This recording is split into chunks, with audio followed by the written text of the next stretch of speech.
I missed you, Nze Bernard Ibeneme Ezeakuji.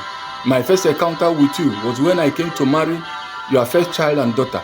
You gave her to me almost free. You never laid any burden on me.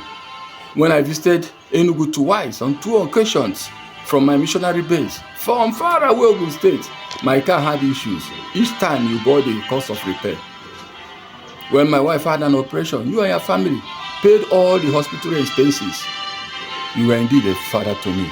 I will miss your kindness, your best wishes, your love and support. What can I say? Farewell, Daddy. If it is possible to be young again and I'm to look for a father-in-law a million times, it will be you.